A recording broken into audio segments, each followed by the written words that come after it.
all the slag and all the garbage out of the way. Oh. Heavier rod like 7018 doesn't blow it out of the way. Oh. But it's a harder weld though. And I'm going to go over this once I, clean it up with a wire wheel and whatnot. Right. Then go over with a 7018 rod because it's the better rod. Oh. Harder, takes vibration better. So, are you ready? Okay. Yeah. Here we go. Welding uphill, we call this.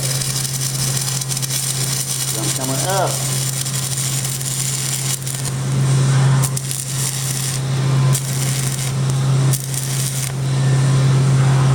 So I'm just putting a little extra bead right there to fill the gap in where we're like a little metal. See right there?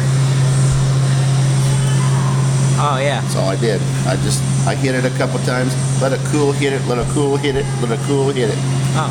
So see how that finished it out? Mm-hmm. Now when I grind that, or when I wire wheel that down, it'll be a nice flat surface. Oh. And then I can put 7018 over the top of it. Oh. And see I got a gap right here, like I need to. Both sides. Right. So I'm gonna come in this side and hit it a little bit.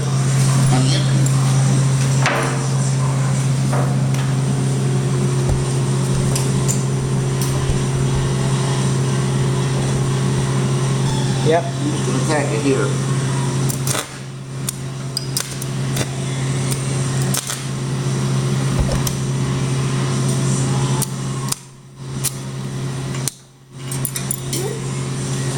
What happened? Oh, the rod broke off. It's stuck. It didn't break, it just stuck. Oh. That happens a lot. No big thing.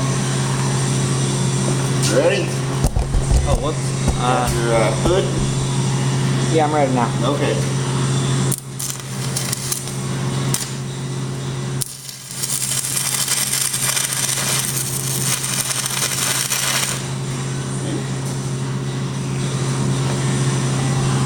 Ready? Yep.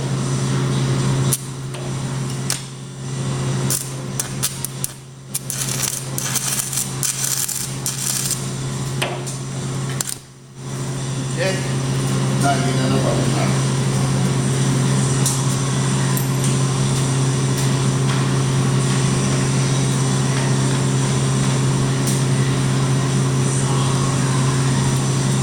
Okay. All right. See, I changed my angle. Down a little. Oh yeah. See, I changed my angle of the welding rod. That's to get into tight places. Oh. Okay, you ready? Uh-huh.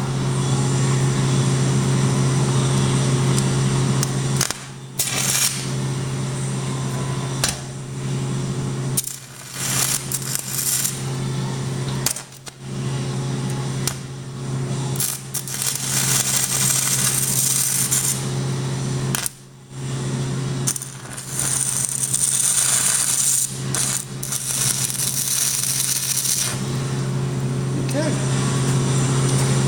Now that it's tacked together like I'd like it to. So, that's the demonstration for today.